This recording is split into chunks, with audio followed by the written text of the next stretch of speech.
Have you ever wondered why sometimes God allows the enemy to plan his attacks against you while God seems to be quiet? As it turns out, there's a very powerful spiritual reason God allows this to happen, which will make you worship God even more when you know what He is doing. Whenever you're going through seasons where it feels like the enemy is plotting against you, and God seems to be taking time to intervene, God isn't sleeping on the job. He's actually setting up one of the most brilliant traps against the enemy. And Satan doesn't even know it. Let me explain. You see, the devil and his forces are extremely arrogant by nature. That means, even though God doesn't want them to touch you, they purposely seek to provoke God by trying to touch you. So in many cases, God allows them to plan for days, weeks, and even years, so that He brings judgment upon them at the last minute, just when they are about to touch you. Every demon in hell knows that they're operating under severe limitations and that their authority is nothing compared to the limitless power of Almighty God. But here's the thing. They cannot stand the fact that a mere human being like you, made from dust, can be so cherished by God and walk in such tremendous spiritual authority that even hell trembles. This hatred blinds Satan and his forces so much that they literally want to attack you just because they are not convinced you carry such authority. Satan becomes so consumed with jealousy and rage that he organizes his forces and develops elaborate plans to bring you down. But what Satan doesn't realize is that God is allowing him to expose his schemes completely before he makes his move. In other words, God allows the enemy to make all his plans against you so that at the very last minute, just when they are about to launch their attacks, God will show up to bring judgment upon them. Think about this carefully. God doesn't need to stop the enemy's planning phase, because planning isn't action. It's just an intention. But the moment Satan or his agents move from planning to actual execution, they cross a divine boundary that triggers God's immediate and overwhelming response. It's like the difference between someone thinking about robbing a bank and actually walking into the bank with a weapon. One is just a thought, the other is a crime that demands immediate action. Think about it this way. When a police force wants to catch a major criminal, they don't arrest him the moment he thinks about committing a crime. They let him plan, they watch him prepare, they allow him to gather all his resources and recruit his accomplices. Why? Because they're building an airtight case that will ensure he faces the full consequences of his actions. This is exactly what God does with your spiritual enemies. He allows them to plot all day long, to scheme in the darkness, to gather their demonic forces and plan their attack. But the precise moment they stretch forth their hand to touch you, God launches a counter-offensive that leaves them wondering what just hit them. God operates on this same principle, but with infinitely more wisdom and power. He allows the enemy to reveal his entire strategy, expose all his accomplices, and show his hand completely. Every demon that gets involved in the plot against you is being documented. Every scheme they devise is being recorded. Every move they make is being monitored. And when they finally make their move against you, God has all the evidence He needs to bring crushing judgment upon them. Here's where it gets even more powerful. When enemies come against you as a child of God, they're not just attacking you, they're violating a divine law that was established before the foundation of the world. In 1 Chronicles chapter 16, verse 22, God declares, "Touch not mine anointed, and do my prophets no harm." This isn't just a suggestion or a request. This is divine legislation backed by the full power of heaven's throne. Every time Satan or his agents stretch forth their hand against you, they're breaking this fundamental spiritual law. It's kind of like touching a live wire that carries the full voltage of God's wrath. The moment they make contact, they trigger a divine response that brings immediate and devastating consequences upon them. The most powerful illustration of this divine strategy is found in the exodus of Israel from Egypt. God could have destroyed Pharaoh and his army at any point during the 10 plagues, but He allowed them to pursue Israel all the way to the Red Sea. He even opened the sea, and allowed the Israelites to cross safely while the Egyptians watched. From Pharaoh's perspective, this looked like the perfect opportunity to recapture the slaves and prove Egypt's superiority. But here's what Pharaoh didn't understand. God was setting up the ultimate trap. He allowed the Egyptian army to commit themselves fully to their plan of attack. They saw the Israelites trapped between the sea and the desert, and they thought victory was guaranteed. They charged into the sea bed with complete confidence, never realizing that they were walking into their own grave. The moment the last Egyptian chariot entered the sea, God released the waters.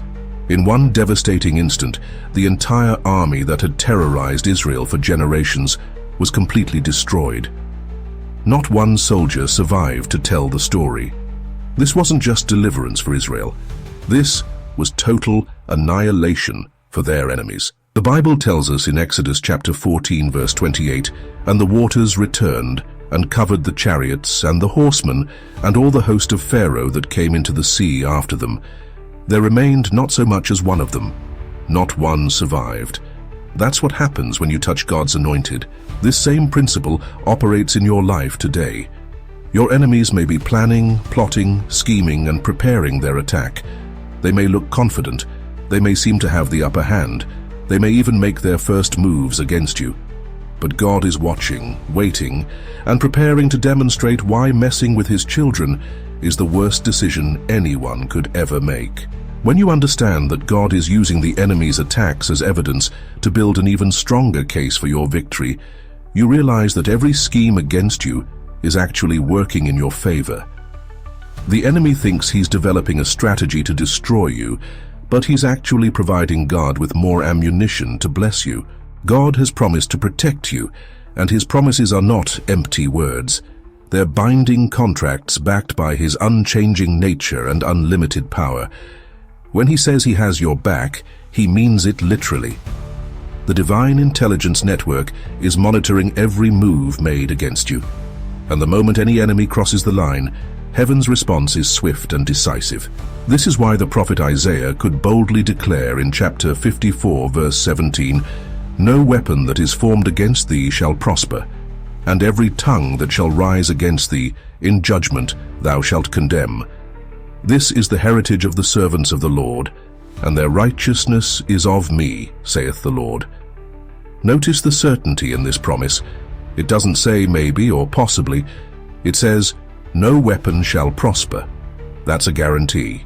Every single day that the enemy spends plotting against you, scheming your downfall, planning your destruction, he's actually building the very case that God will use to bring devastating judgment upon him.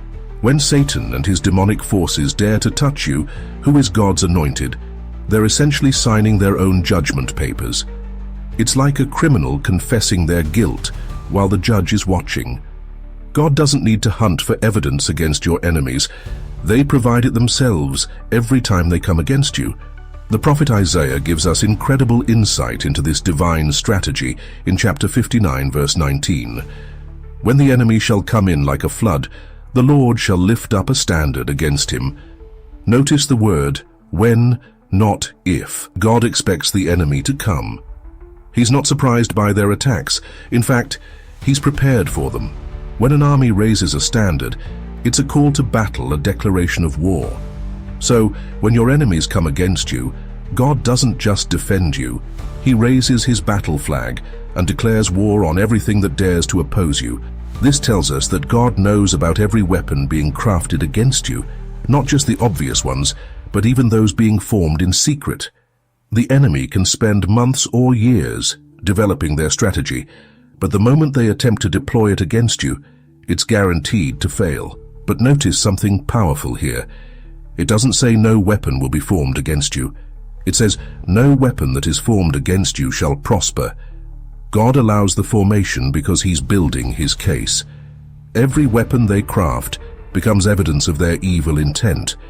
Every strategy they develop becomes testimony against them in heaven's court. Think about this for a moment. Why would an all-powerful God need to collect evidence? Because God is not just powerful, He's righteous. He operates according to divine justice, not arbitrary force. When He brings judgment upon your enemies, It's not because he's having a bad day or feeling vindictive.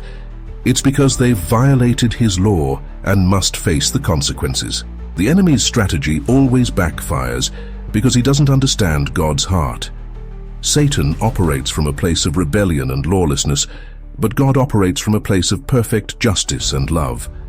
When your enemies attack you, they think they're fighting against flesh and blood, but they're actually declaring war against the God of the universe. Psalm 91 verses 11 to 12 tells us, "For he shall give his angels charge over thee, to keep thee in all thy ways. They shall bear thee up in their hands, lest thou dash thy foot against a stone." Your enemy's attacks are not evidence of God's absence. They're actually evidence of your significance. The enemy doesn't waste time attacking insignificant people. He doesn't mobilize demonic forces against those who pose no threat to his kingdom. The very fact that you're experiencing opposition is proof that you carry something valuable, something dangerous to the kingdom of darkness. But here's what the enemy fails to understand. Every attack against you is actually an attack against God himself. When Saul was persecuting the early church, Jesus didn't ask him, "Why are you persecuting my followers?" He asked, "Why persecutest thou me?" The attacks against you are personal to God because you are personal to God. The beautiful thing about God's protection is that it's not passive, it's aggressive. When the Bible says in Psalm 91 verse 7, "1,000 shall fall at thy side, and 10,000 at thy right hand, but it shall not come nigh thee," it's describing active divine intervention. God doesn't just shield you from attacks, he causes the very weapons meant for you to turn against your enemies. This is why you must never live in fear of what your enemies are plotting. The same God who drowned Pharaoh's army, who confused the languages at Babel, who rained fire and brimstone on Sodom and Gomorrah, is the same God who has promised to protect you. The same power that created the universe with a word is the same power that stands guard over your life. Your enemies can scheme all they want, but they cannot change what God has declared about you. They can plot for decades, but they cannot alter your divine destiny. They can mobilize every force of hell, but they cannot touch what God has anointed. The enemy's biggest mistake is thinking that volume equals victory. He believes that if he can generate enough opposition, create enough chaos, or recruit enough allies, he can somehow overcome God's protection over your life. But he's about to learn what every enemy of God's people has learned throughout history. There is no strategy, no weapon, no alliance that can stand against the God of Israel. When God finally moves on your behalf, it won't be a close victory. It won't be a narrow escape. It will be such a complete and devastating defeat of your enemies that they'll think twice before ever coming against God's anointed again.